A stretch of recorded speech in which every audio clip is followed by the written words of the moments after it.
Esse aqui, eu não sei, nem sei se é o nome dele. Mauro Betti. Mauro Betti de vestido de Escócia. É o Robertson. É o Robson. Douglas. Não, agora é o Robertson. O Douglas não joga mais. McTominay. Soundness. A gente não consegue nem o inglês inteiro. O cara é modesta à parte, ele acha que ele é o Green Soundness em vez de ser o McTominay. Mas tem que ser o bigode. Aliás, o irmão dele trabalha com a gente. Você viu o bigode dele? Parece o Soundness. Esse aqui, a gente só vai apresentar por educação, que é André Santos. Porque a gente saiu atropelando. Mas por que o André Santos vai estar num programa que a gente vai falar de Flamengo e Corinthians e Supercopa do Brasil? Porque o cara ganhou a Copa do Brasil só pelo Flamengo e pelo Corinthians. E foi vice pelo Figueirense em 2007 e 2006. E vice pelo Corinthians. Pelo Corinthians também, em 2008 e 2006 você estava no Flamengo já? 2006 também. Ele tem o time do Flamengo. Aquela passagem curta, a primeira pelo Flamengo, ele estava no time que ganhou. 2006 ganhou o Flamengo e Vasco, é verdade. Desde 2007 foram 4 finais. 2006, 2007, 8 e 9. Mas em 2009 não fez muita coisa. Ele fez o gol do título paulista e o da Copa do Brasil. A gente vai fazer o seguinte, a gente vai fazer um processo na CBF de te fazer... De unificação dos títulos do André Santos. De criação da Supercopa do André Santos. Isso é verdade. Porque desde, lamentavelmente, a morte do rei, virou Supercopa Rei, que é bacana e tal. Podia ser Supercopa André Santos, não é?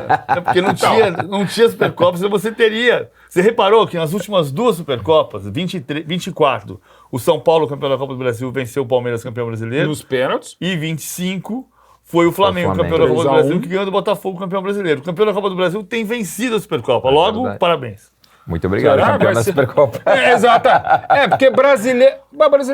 Não, brasileiro não só ganhou, na Série B com o Corinthians, né? Série B 2008. 2008 Corinthians. Série B 2008? Pega aqui, por favor, ô Masma.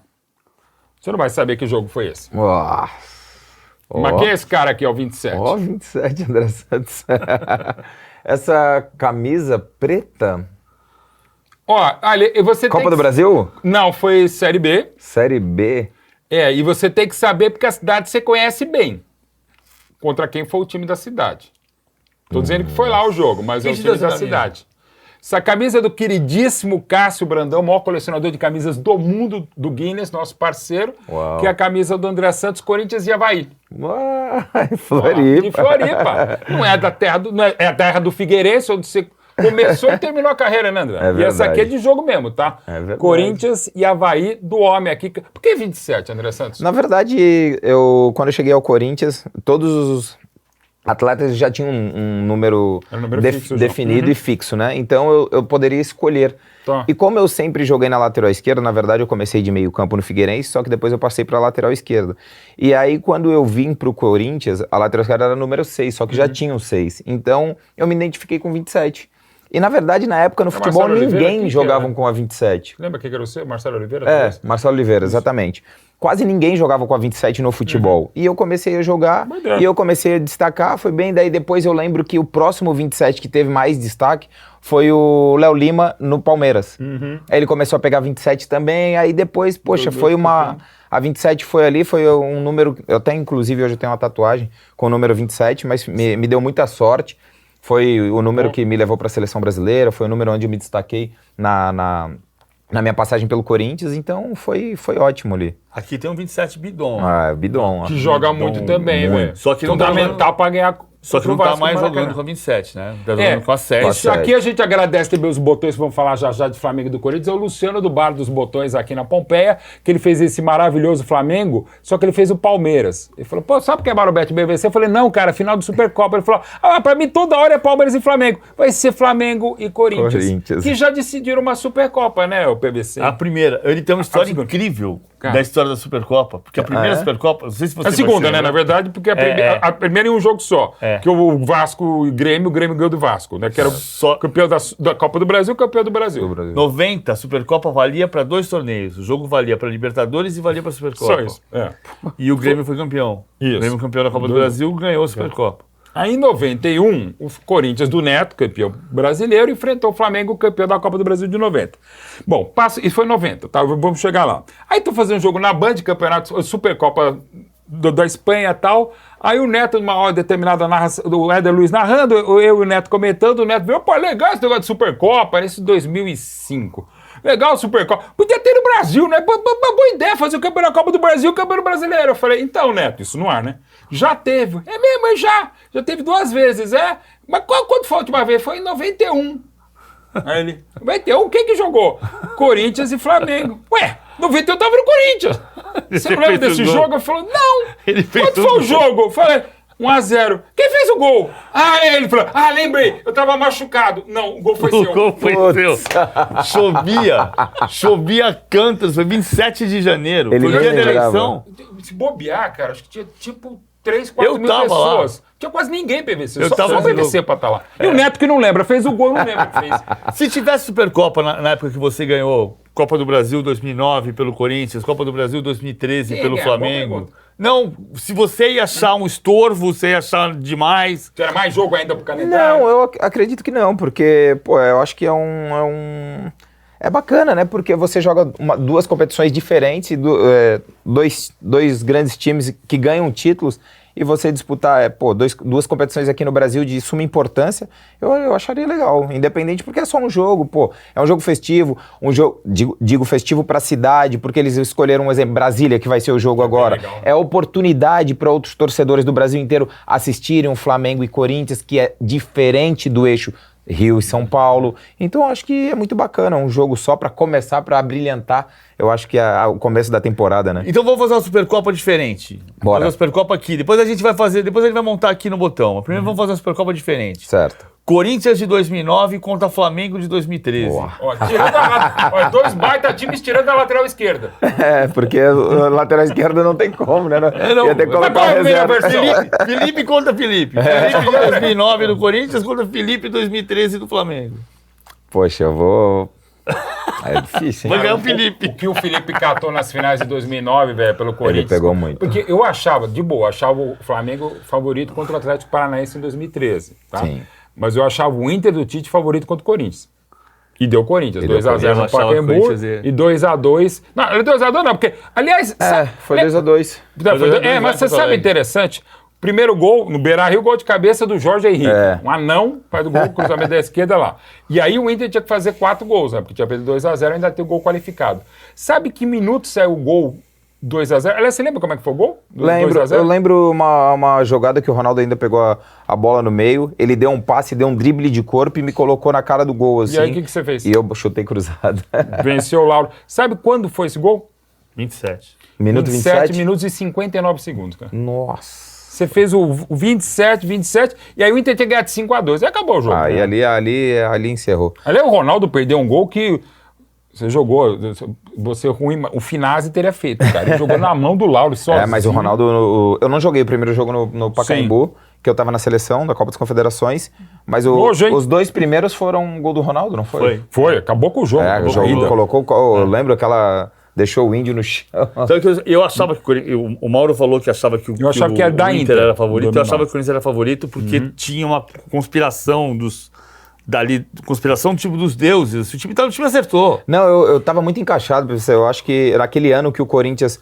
Um ano anterior, que foi o 2008, que o Corinthians perdeu a Copa do Brasil, o Corinthians vinha crescendo taticamente, em campo, que eu digo, não só com os atletas, só o encaixe do time. Inteiro novo, exato, né, não só o encaixe do time, mas o Dentinho mais experiente, o Jorge Henrique jogando muito melhor pela beirada do campo, então o time muito encaixado com o Elias e com o Christian, então o time foi criando uma cancha na Série B que aí tava jogando, redondo. Como o Mauro falou, sem dúvida alguma, o Inter tinha um muito bom time. O Tite sempre foi um extraordinário como treinador, mas eu acho que o Corinthians naquela época ali, eu acho que vinha muito forte no Brasil. Você tinha D'Alessandro, você tinha o Tyson, que o tempo diria se seria melhor ou não do que o Messi, você tinha Nilmar, baita time. Kleber na lateral. Kleber lateral, baita lateral, você vê? Tá bom de laterais ex-Corinthians, quer dizer, depois o André... Em 2013, que é o modelo da camisa do Flamengo era esse aqui, sim, né? Era bem isso aqui, das mais bonitas, patrocínio da Caixa. Em 2013, era humano no começo, até o jogo do Cruzeiro, do gol do Elias 1-0. Sim. O Everton Ribeiro faz aquele gol espetacular pelo Cruzeiro no Mineirão, 2-1. E depois entra o Jaime, eu não sei, você pode ter uma outra... Faria, sim. O Jaime de Almeida. Almeida, desculpa. E não sei se você vai ter essa noção, porque às vezes você está dentro do grupo, você vai ter outra noção. Eu não acho que era igual, não. Acho que o Corinthians estava mais encaixado. Mas eu fui fazer Goiás e Flamengo em Goiânia, primeiro jogo da semifinal, Goiás e Flamengo, e eu entrei no Hotel Castro, em Goiânia, para conhecer o Jaime, que eu não conhecia, e me apresentar, e encontrei alguns de vocês, eu saí de lá e falei assim, cara, ganhou. Pelo astral. Pelo astral. Porque o ambiente ficou muito mais leve. Na verdade, o Mano sempre foi um excelente treinador, só que vinha passando num momento ali conturbado com a torcida, alguns jogadores do elenco. Então, quando o Jaime ele comandou o time, o Jaime, se você conversa com ele, ele tem um... Você não ouve nem a voz dele, né? É loucura. Ele tem uma áurea, uma energia tão boa que ele conseguiu trazer essa energia para dentro do grupo. E aí, não sei se foi um sentimento de pena dos atletas, foi um sentimento... Poxa, o Jaime acabou de chegar. Pô, que legal seria dar esse título pra ele. Tipo o Andrade 2009 no Flamengo. Exatamente. Então, tipo, a galera, a equipe, os atletas, eles abraçaram de uma forma que ali ficou realmente muito mais forte o Flamengo naquele momento. E eu falei, na reta de chegada do torneio, eu fiz os 4 jogos, os 2 contra o Goiás e os 2 contra o Atlético Paranaense. Sim. Mas eu saí do hotel antes do primeiro jogo e eu passei a falar no ar, trabalhava na ESPN, vai ganhar a Copa do Brasil. Pelo astral. Pelo ambiente. Ficou o que leve, você né? sentiu, você entra no... Não é sempre que acontece isso. Não, e o Flamengo naquela época, dificilmente você pegava um ambiente leve, né? Exatamente. Então, pô, pra você jogar no Corinthians e Flamengo, são os 2 principais clubes do nosso país, que eu digo assim, de maior torcida, as instituições, mas você ter um ambiente leve nesses times, independente ainda mais na reta final de Copa do Brasil, sem dúvida, é muito difícil. O Jaime conseguiu trazer isso para nossa equipe. É isso. E foi um negócio maluco, né? Porque o Brocador acabou, o Hernani Brocador artilheiro da Copa do Brasil. O que o Luiz Antônio jogou na final, 2-0, a parte ele mandou bola no travessão. O Paulinho estava jogando muito. O Paulinho estava voando. O zagueiro, porque o jogo líder foi a zaga, foi Chicão Wallace, e depois o Wallace não jogou. Não jogou o Chicão, jogou Wallace e Samir. Jogou o Samir e o Wallace, é isso mesmo. Chicão tava Léo Moura e você, né? Era Felipe, Léo Moura, Wallace, Samir, André Santos, Amaral, Luiz Antônio, Amaral, Elias voando, Luiz Antônio fazia um pouco mais corredor lá direito, exato. Carlos Eduardo, Paulinho, talvez o melhor momento, não foram bons do Carlos Eduardo, e uma homenagem linda pro Elias, né? Eu tava ontem com ele, quando estamos gravando aqui foi ontem, filho. Você que tá gravando segunda-feira, a gente nem sabe como é que começou o brasileiro, você começou, mas enfim, tava com o Elias lembrando da história muito bacana, homenagem pro Davi. Ainda bem que você tava vendo a gente. Pelo menos o Velo Clube Corinthians foi chato pra caramba. Eu vi. Mas enfim, acontece, né? Então, qual que era o melhor time? Fácil pra você. O Corinthians de 2009 ou o Flamengo de 2013? Eu acredito que o Corinthians de 2009, não por ter jogado primeiro ali no Corinthians, mas eu acho que o Corinthians de 2009, eu acho que ele estava um pouco mais encaixado durante o período do ano, porque o Flamengo acabou de ganhar o Paulista de 2013, ele não teve uma sustentação durante o ano. O do Corinthians, não. Ele já começou o Paulista, a Copa do Brasil, o Brasileiro. Campeão paulista invicto. Exatamente, invicto. Então, depois eu saí na passagem de 2009, mas eles continuaram bem no Brasileiro. Sim. O Flamengo não. O Flamengo, aos poucos, ele foi conseguindo achar uma forma, estratégia, porque exatamente por isso estava muito conturbado o ambiente com o Mano, com isso. Não que o Mano tá fazendo excelente trabalho, ele que montou o time particularmente, né? Porém, naquele momento que tava aquela indecisão se fica ou não fica, se vai ou não vai, isso mexeu um pouco com o grupo. Então, eu acho que nesse momento dessa pergunta de melhor que tinha, eu acredito que o Corinthians estava mais encaixado que o Flamengo nessa época. E o Corinthians tinha um diferencial, né? Como é que foi o dia que você chegou? Pra mim, o Brocador jogou mais em 2013 do que o Ronaldo em 2009. O Fábio Sormani tá na minha orelha aqui, mandando essa aqui. Beijo, Sormani, te amo. A gente brinca, eu e o Léo Moura, a gente brinca até hoje, fala assim que o Hernani, ele ficou rico nessa época, porque a gente cansou de dar bola na cabeça dele, era só ele colocar pra dentro e falar, você deve até hoje, a gente brinca. Segundo, nossa, golaço. Como é que você soube? Você tava de férias, você tava treinando, quando você ouviu a primeira vez, o Ronaldo vem fazer parte desse grupo? Na verdade, o Andrés sempre foi um grande amigo meu, hoje ele é meu padrinho, né, Andrés? E ele foi conversar com o Ronaldo. E só que eu era o único jogador do elenco que já conhecia o Ronaldo. Tá. Na verdade, eu já conhecia o Ronaldo, a gente já tinha uma amizade extra-campo. Eu já conhecia ele por causa de outras amizades lá no Rio de Janeiro e tal. Então eu já conhecia ele. Quando a gente começou a fazer esse burburinho no clube, todo mundo fala, poxa, a expectativa é de Ronaldo vir e tal. A gente ficou muito, os atletas ficaram muito apreensivos, assim, será que ele vem mesmo? poxa, já começar, vamos realizar um sonho de jogar com o Ronaldo. O cara jogou no Real Madrid, pô, o cara foi campeão do mundo. O Ronaldo, fenômeno, presidente. Pô, então começaram a brincar. Então, quando ele chegou mesmo, para nós foi uma emoção muito grande, né? Para nós, jogadores brasileiros que sempre sonhamos em ser atletas profissionais e assistimos e crescemos vendo o Ronaldo jogar, Você estava no jogo de Presidente Prudente, o gol dele contra o Palmeiras? Tava Você jogando. também ajudou a derrubar o muro? Eu tava com o Ronaldo nesse jogo, eu tava com o Ronaldo no último jogo dele na seleção que foi no Pacaembu. Inclusive eu tenho a camisa desse dia. O Guatemala foi do Romário, né? O quê? O último jogo de seleção. Do Ronaldo? No Pacaembu, Foi do Romário. Foi do Romário batendo no Brasil. Guatemala. Contra quem que o Brasil jogou do Ronaldo? Foi Ronaldo? 2011 depois, né? Foi no Pacaembu também, Foi no né? Pacaembu também, do Ronaldo. Já vou voltar pro roteiro, que o Felipe Masmanieri tá me cobrando aqui. O que a gente saiu do roteiro? Jamais a gente saiu do roteiro. Eu queria lembrar. Culpa do André Santos. Por isso que eu falo, né?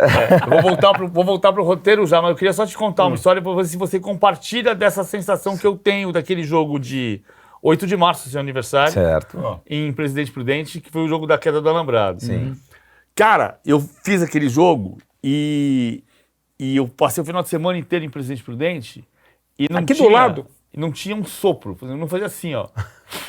Não tinha, cara. Que isso. Você olhava pro céu, não tinha uma nuvem. Não, um Nunca calor teve. absurdo. É o Bangu paulista, falei, só bonito e Presidente Prudente. Eu falei que o Corinthians de 2009 tinha uma conspiração dos deuses, assim, porque o time acertou. Não era uma conspiração, era a conspiração dos deuses que o time acertou. Mas em 2009 eu tenho exatamente essa sensação daquele jogo. Por quê? Porque 2 dias que não tinha um vento, não tinha uma brisa, não tinha um nada. Presidente Prudente. Primeiro tempo não teve jogo, 0-0. Sim. Aí vai pro intervalo, começa a soprar. Aí sai o gol do Keison. Aí o Ronaldo vai pro aquecimento. Sim. Você pode falar que eu tô louco, não tem problema nenhum. Certo. Aí a gente sabe que você é louco. Aí o Ronaldo vai pro aquecimento. Aí começa assim. O senhor dos ventos, é um fenômeno meteorológico. Ele muda até o tempo, ele até muda o tempo. É mentira isso? Nossa. Cara, sério mesmo? Só que não choveu. Choveu depois do jogo. Mais tarde. Aí o Ronaldo entra, a primeira bola que ele dá, da onde eu vi, ele dá uma pancada, a bola parecia que era na lua, de repente ela cara explode no travessão. Cara, e o primeiro lance dele, né? O primeiro lance dele. Que ele tinha jogado lá em Goiatuba. E que um detalhe, era até então, eu acho que continua sendo o maior jejum no derby desde 1917. Fazia 3 anos que o Corinthians não fazia um gol no Palmeiras. Nossa. Desde 2006, desde um 1-0 gol do Ney no Morumbi, o Corinthians não fazia, não é que não ganhava, não fazia gol no Palmeiras. Ficou 3 anos até o Ronaldo entrar lá e fazer o gol. Não, e o gol que, inclusive, faz com que o Corinthians no final seja campeão invicto, porque ele estava acabando o jogo e ia perder o derby. Então o Corinthians vai ser campeão invicto também por causa daquele gol do Ronaldo. Isso, assim, eu tenho isso na cabeça, assim, pra mim foi absolutamente surpreendente. É um fenômeno meteorológico. Um fenômeno meteorológico. É verdade, pô. O Ronaldo é extraordinário, né? Eu lembro aquele jogo e todo mundo, a expectativa era muito grande, não só dos torcedores, mas toda a imprensa, dos jogadores, porque queria ver o Ronaldo em campo. E nós já sabíamos que o Ronaldo estava muito bem, ele estava muito bem à vontade ali, né? Então, claro que na forma física ele não estava das melhores possíveis, mas sabia que ele uma hora ia entrar, a bola no pé dele era alguma coisa ia sair. Na final dos 3-1 lá na Vila, por exemplo, deu pra ver, né? A bola, a primeira matada daquele gol, eu não sei, o gol por cobertura é maravilhoso, mas também tem aquela coisa do complexo de tomate. O Fábio Costa jogava adiantado. Todo de vermelho, um cara com a visão do Ronaldo, ele vê aqui. O Pelé fez o gol no Serras assim em 69, Brasil, aliás, 70, Brasil e no Maracanã, que ele diz isso. O Pelé via 800, não era 360. Ele viu a camisa do Serras vermelha, ele viu o borrão e falou, eu vou jogar por cima.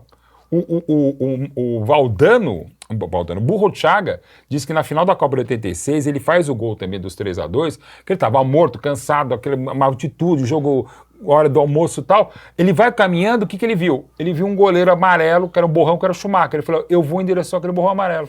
Cara, por isso que eu acho lindo o uniforme de goleiro espalhafatoso, mas quanto mais discreto for, porque você perde a referência ao atacante. Isso é verdade. 3 histórias aí que mostram Vamos voltar pro jogo aqui, ó. Vamos voltar pro Imagina, a gente viajou pro... Olha aqui.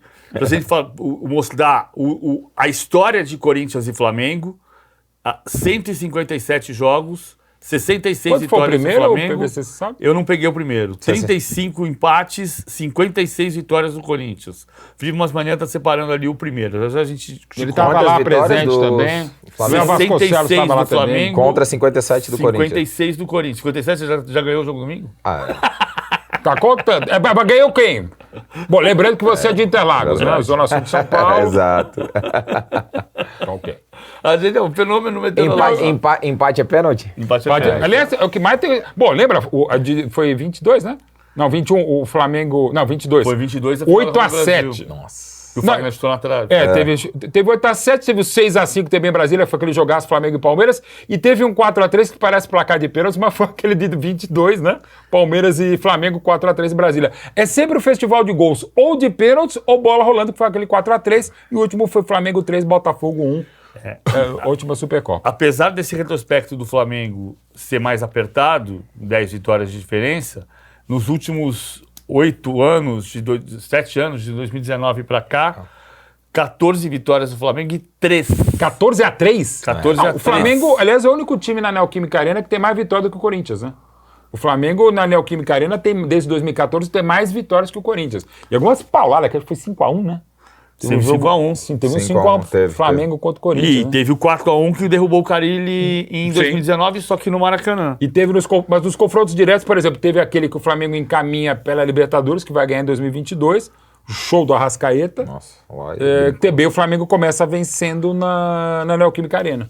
Você continua falando que eu tô procurando aqui os últimos confrontos. Aí teve o mata-mata decisivo, que foi aquele que é do caramba, inclusive. O Dorival Júnior ganha a Libertadores, o Dorival Júnior ganha do Vitor Pereira a final equilibradíssima no Maracanã, e depois o Dorival Júnior ganha um bilhete azul. Por que é azul o bilhete? E depois o Vitor Pereira teve aquela crise da sogra e tal, mas acaba chegando. Na verdade, lá, naquele caso era um bilhete rubro-negro. É um bilhete rubro-negro, né? Mas Vai ser 2-1 no Corinthians, 1918. 1918, Corinthians 2, Flamengo 1, amistoso em 2000. E foi aonde? No Rio. No Rio. Rio de Janeiro. Qual seria a cancha? Porque a cancha Laranjeiras... Estádio da Rua Paissandu. Da Paissandu, sim. Era um dos estádios que se usava. Já tinha General Severino, mas não tem nem as Laranjeiras. O Flamengo jogou com Baena, Telefone e Nery. Telefone é maravilhoso, cara. Japonês, Galo e Milton. Carregal, Baltazar Dias, Zito, Dias e Geraldo. O japonês, eu queria saber como é que era o japonês. Foi que ano? 1918. Uau. Você estava na base, né? Você tava na escolinha. Na base do Figueirense. Qual Flamengo, Corinthians? Porque assim, a gente estava falando outro dia daquela Copa do Brasil de 89, tem aquele jogo dos 4-2, né, o gol do Júnior, que é o primeiro gol geográfico, gol qualificado. Tem aquela vitória de 84 do Corinthians sobre o Flamengo no Você lembra dessa história? O Fijol. Você foi com seu tio? 84 você não tinha nascido. Você com teu tio no Pacaembu. Várias vezes ao Pacaembu. Mas eu tinha um ano, 83 eu sou, né? Mas podia ir. O ano da democracia, do Bipaulista. Você lembra tudo, você faz história. Tem uma história genial, André, que é a seguinte, o Corinthians tinha perdido 2-0 no Maracanã. Primeira Copa do Brasil. Esse em 84 era a Quarta de final. Não, tô falando de 89. 84. Quartas de final do Brasileiro 84. E o Corinthians tinha perdido. O Flamengo era campeão brasileiro, bicampeão brasileiro. Certo. E o Corinthians tinha perdido 2-0 pro Flamengo, sem Zico. O Zico estava no Udinese. No Maracanã, 2-0. Aí veio jogar em São Paulo, o Corinthians tinha vantagem do empate, então tinha que fazer 2 gols de diferença. Perfeito. O Corinthians ganhou de 4-1. Sócrates, Ataliba, Paulinho e Vladimir. E era o Filhol goleiro do Flamengo. E era o Filhol goleiro do Flamengo. O Filhol campeão do mundo pela Argentina em 78. Quando fez 4-1, e era meio metade do segundo tempo, o placar eletrônico do Morumbi era aquele placar eletrônico antigo, né? Mas já era o eletrônico, desde 80. Ó, se fosse em Itaquera, era apenas. Que é isso? Desnecessário! Desnecessário, gratuito, PVC. Pode falar dele. Aí, o placar eletrônico tinha aquelas luzinhas amarelas. O golzinho, era uma artezinha assim, a bola na Maracanã. Ele ficava sentadinho. Aí o cara que fazia o placar eletrônico... Chupa umas manias, edita e põe a arte do golzinho. O cara que fazia a arte do placar eletrônico, tava 4-1 Corinthians classificado. No finalzinho do jogo ele coloca assim: atenção, torcedores rubro-negros. Próximas partidas da ponte aérea. 18h20, 18h40, cara, é muita sacanagem. 19h10, 19h30. Proibiram isso depois. Depois proibiram pra fazer isso, né, cara? Essa história é magnífica. É maravilhoso, cara. Bubu sacaneou. Eu acho que tá errado, mas a gente tá contando isso. Em 1984. E na hora do jogo, sacanearam. Pô, O torcedor do Flamengo indo embora. Os caras botando. Outra que eu não esqueço do placar eletrônico, não era sacanagem, mas era fato. Aquela grande portuguesa de 96 enfrentou o Cruzeiro, que era a melhor campanha, e ganhou o primeiro jogo no Morumbi 2-0. E teve um apagão tipo de 50 minutos sem luz. Era aquela época que o futebol começava 9h30, 9h45. Eu tava pelo Sport TV. Deu meia-noite, o jogo tava rolando no segundo tempo. Na hora que deu meia-noite, o placar eletrônico, bom dia. Parecia o 25ª hora que o pastor falava bom dia. Pô, esquece que é bom dia, velho. A gente tava lá, saindo às 3 da manhã. Pô, qual é o Corinthians e Flamengo da sua carreira? Da minha carreira. Vale da sua vida também. Também, se quiser lembrar, pô. História não falta. Corinthians e Flamengo. Deixa eu lembrar. Eu acho que eu não joguei muito Corinthians e Flamengo. Corinthians e Flamengo inesquecível. Porque porque na época... Não, então na é época, que a mania fala, já é porque na época que eu tava... 2009 o... Flamengo não tava... Não, eu joguei pouco do brasileiro. O Felipe foi bem na bola. Jogou 3, André. Foram 3? Aí. Ô, mas mania, cara.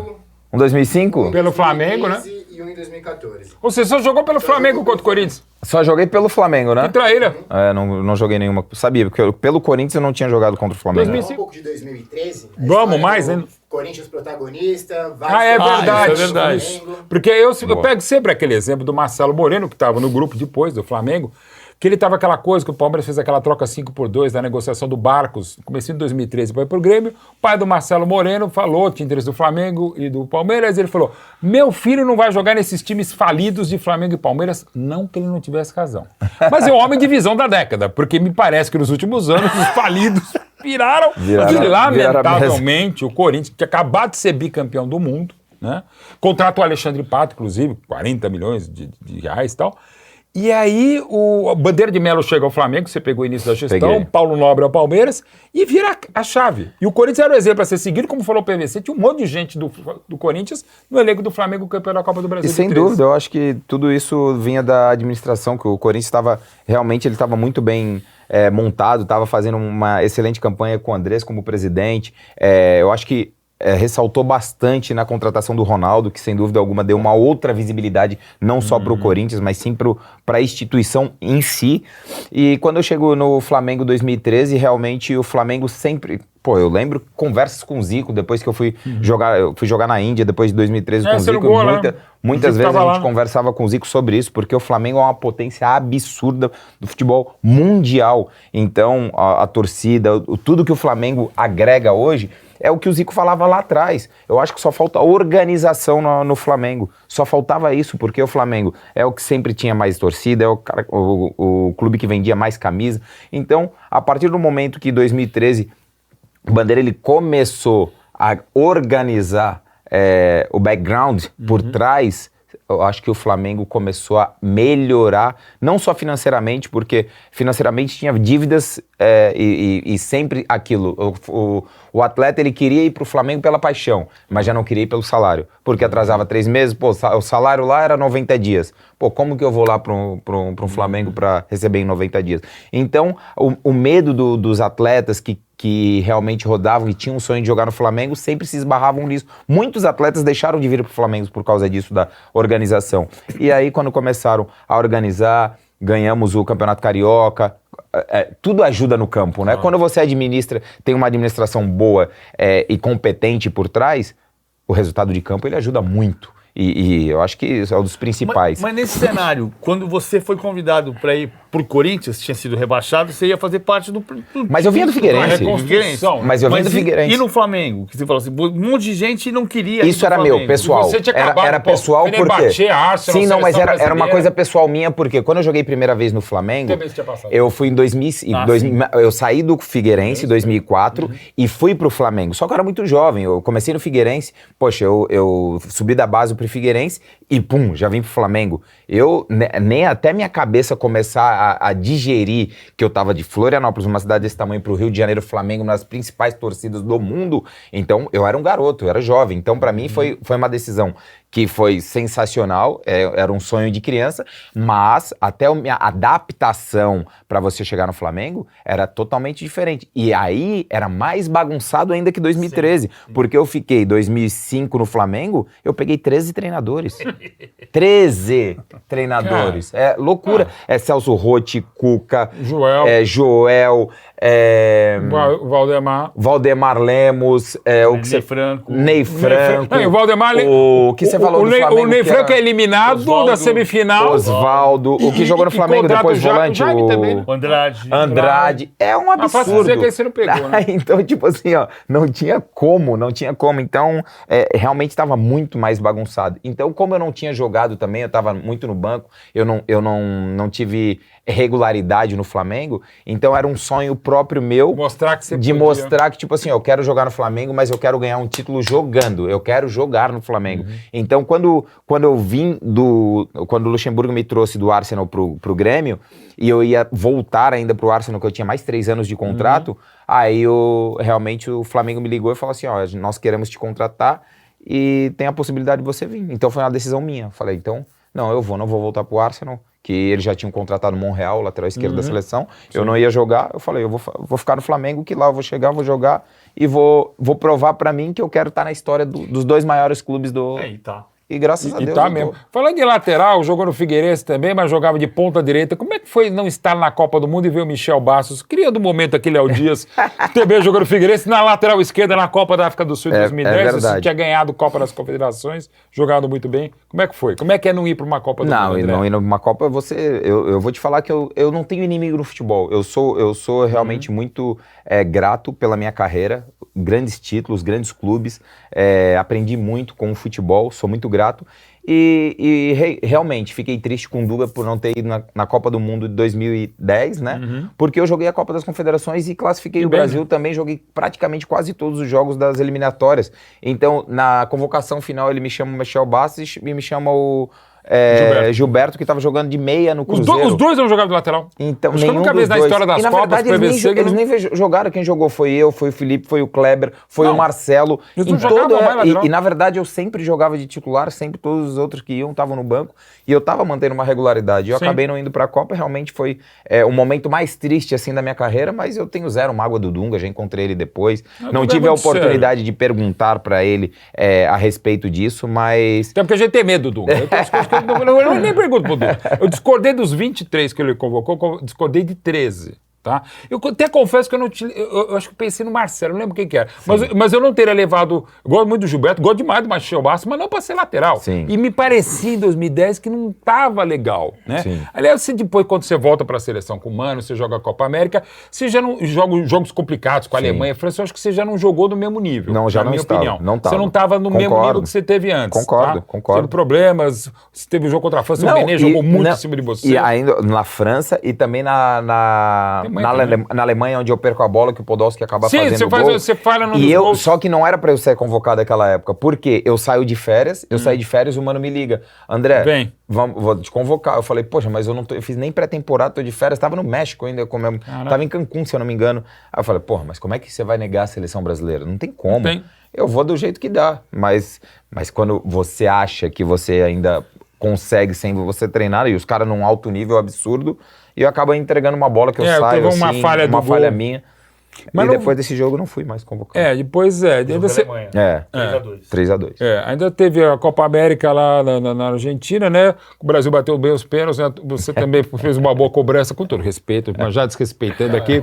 A bola foi onde? Não era de Flamengo e Corinthians que você me chamava. PVC, você me chamou de cara pro Flamengo e Corinthians, aí? Você acharam a bola, tá bom, Vamos botar, agora você vai ser desgraçado. Você teve 13 técnicos no Flamengo. O Flamengo vai ter um técnico que nunca teve. O 27, se eu fosse o André Santos, eu já colocaria ele aqui, ó, porque ele não gostava de voltar.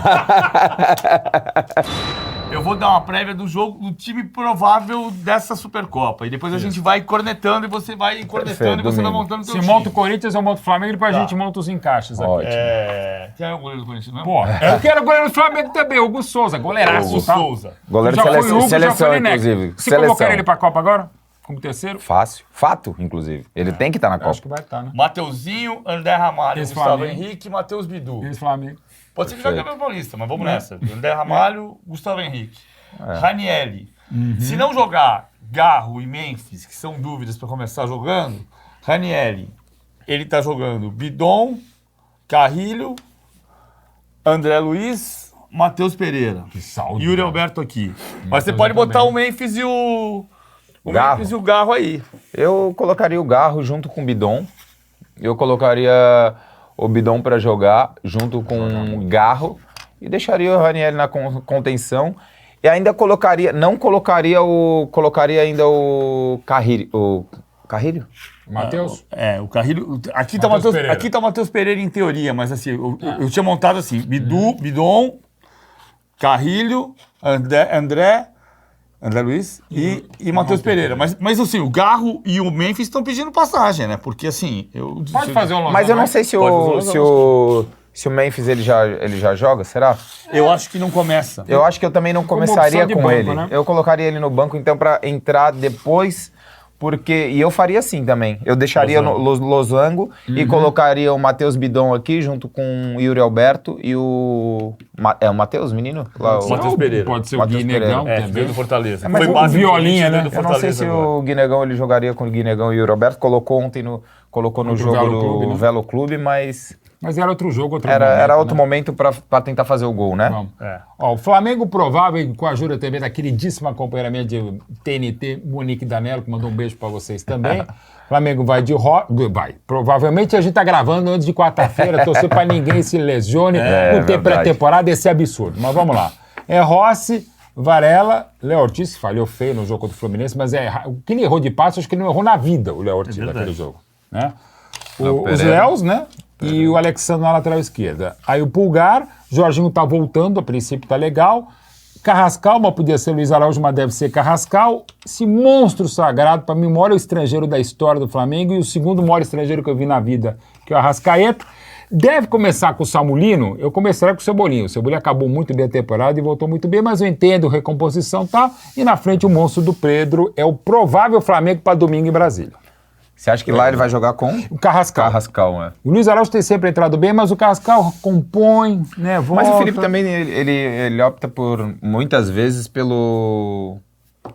O Plata também, o Plata tá voltando, é maluquinho, mas eu acho que o Carrascal até para contenção, segurar a Luiz. Pode ser. Agora, seria como?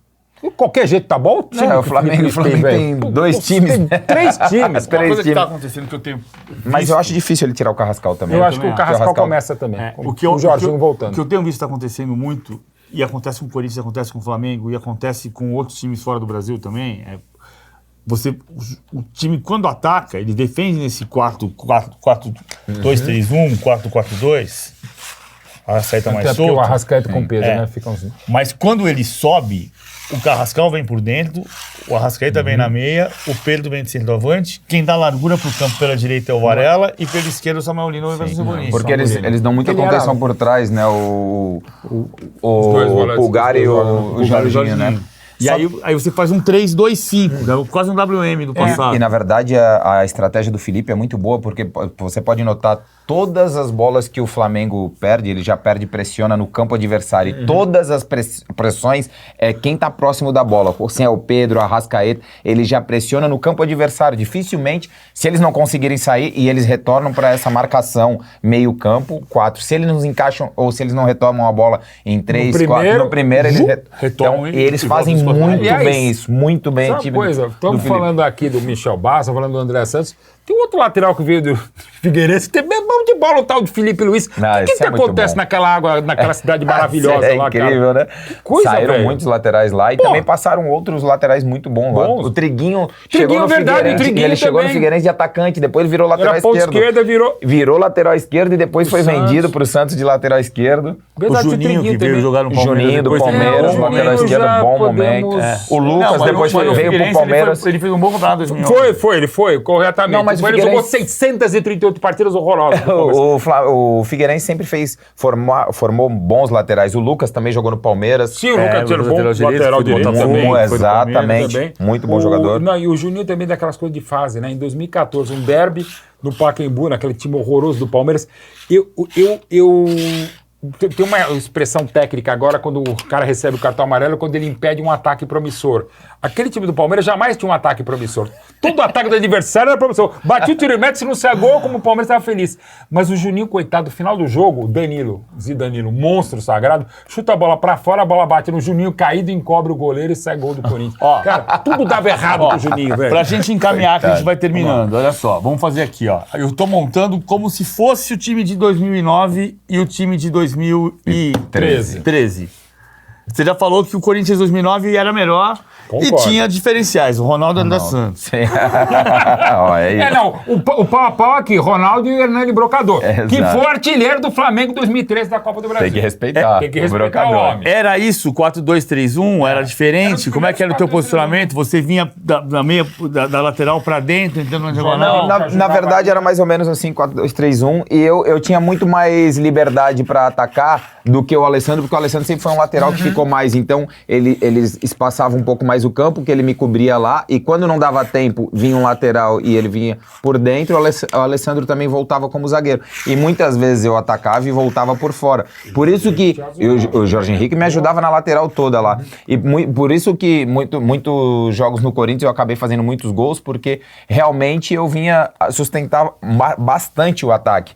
Então, pode ver que as principais jogadas do Corinthians em 2009 era muito mais pelo lado esquerdo do que pelo lado direito. Você foi o lateral esquerdo, lateral da história do Corinthians com mais gols numa temporada. Felipe Masmanian trouxe pra gente. 2008. Gols em 2008. Eu acho que são 90... Pode fazer 18 gols numa temporada? São 20 e tantos gols em 98 partidas. Agora o Fábio Santos, ele me passou em gols, porque ele no história geral, mas porque ele batia pênalti, eu nem batia pênalti. É verdade. Ele aprendeu a bater muito bem. E depois de 300 e poucos jogos ele me passou. Eu não sabia, numa só temporada. Cara, 18 gols. É muito gol. Muita coisa. É gol de... É o Rogério com 13, então com uma grande vantagem. O Rogério batia muito pênalti. Falta também. Felipe Alessandro, Chicão, William André Santos, Christian Elias, Dentinho, Douglas, Jorge Henrique, Ronaldo. E do lado de lá? Felipe também, né? Wallace, depende do jogo. Se tava jogando muito na temporada Chicão e Wallace, né? Na final jogou na final jogou Samir, Léo Moura, André Santos, Amaral e... Eu acho que eu escalo Elias aqui e Luiz Antônio aqui, mas você pode falar pra ver. Eu colocaria o Luiz Antônio segundo. O Luiz Antônio segundo e o Elias também um pouquinho à frente. Como ele fez o primeiro gol. Como ele também estava no Flamengo, ele estava um pouquinho mais à frente do que ele jogou no Corinthians. E aí, Carlos Eduardo, pra cá era Paulinho, Hernani e Paulinho. Brocador. Isso aí. Era quase um 4-2-3-1, mas com essas variantes, né, André? Exato. O Elias fazia bastante corredor. O pai do Davi, na final contra o Furacão. Saudade? De qual época mais? Olha, eu tenho saudade das duas, né? Pô, você jogar no Maracanã com o Flamengo, com o torcedor, poxa, encantando, gritando, e você jogar no Corinthians. Nós estamos falando dos principais elencos, dois times do nosso país, né? Você poder ter o privilégio de jogar nesses dois times, pra mim, muitas pessoas me perguntam, mas por que o Corinthians? Não, realmente, eu sou de São Paulo, eu sou de Interlagos, eu cresci com o Corinthians na minha família, eu sou corintiano, mas eu tive uma passagem no Flamengo extraordinária, eu ganhei título. Muitos grandes jogadores passaram no Flamengo e não conseguiram ganhar títulos. Então, eu tô falando do Alex, que jogou Fenerbahçe comigo.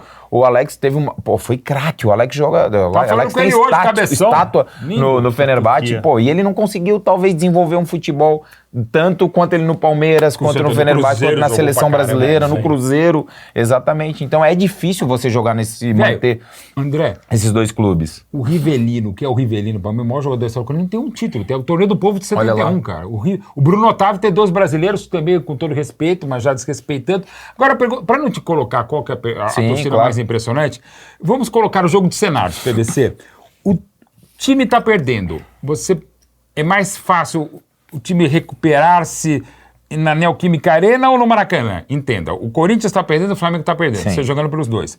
Onde você sente talvez maior apoio, mais chance de virar o jogo?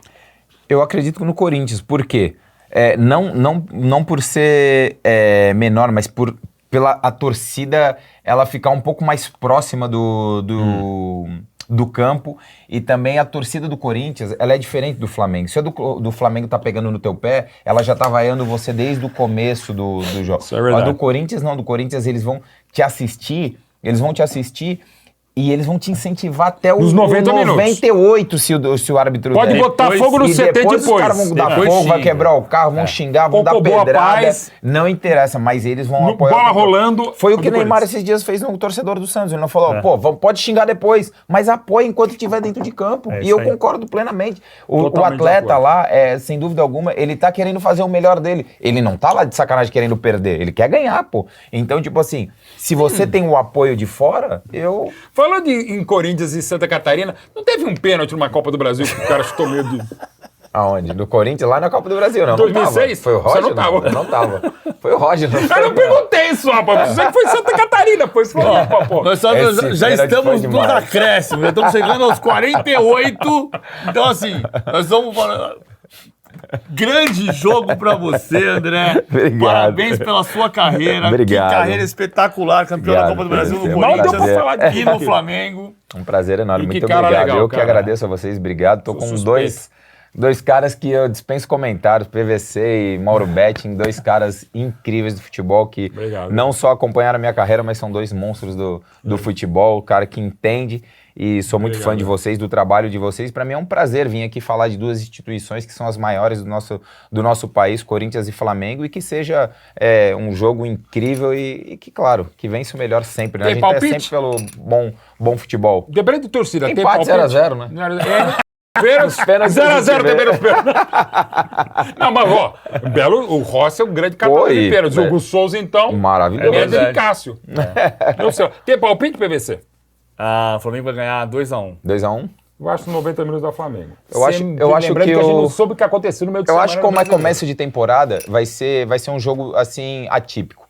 São, digamos assim, clássicos, né, um dos maiores dois times do país. E eu acho que é começo de temporada, então os times não estão ainda 100%. Se tivesse um Flamengo final de temporada como o Corinthians, eu acho que o Flamengo era totalmente favorito, porque o Flamengo hoje tem um dos principais e melhores elencos do país. Então, sem dúvida alguma, eles têm 2, 3 times. Então, eu acho que o Flamengo, nesse momento, ele é favorito. Mas, tratando-se de começo de temporada, eu acho que vai ser um jogo equilibrado. Mauro Betting... PVC e André Santos. Obrigado, Andrezão. É um prazer. O dono dessa camisa, ó, 2008 Corinthians. Como é que é o nome dele? André Santos. Não, e como é o nome do colecionador? O Cássio Brandão, nosso Cássio Brandão, obrigado por ter mandado a camisa aqui. Valeu, um grande abraço, Ele viu? vai levar embora. Não vai não. Pra Floripa, pra Floripa. Mauro Betting,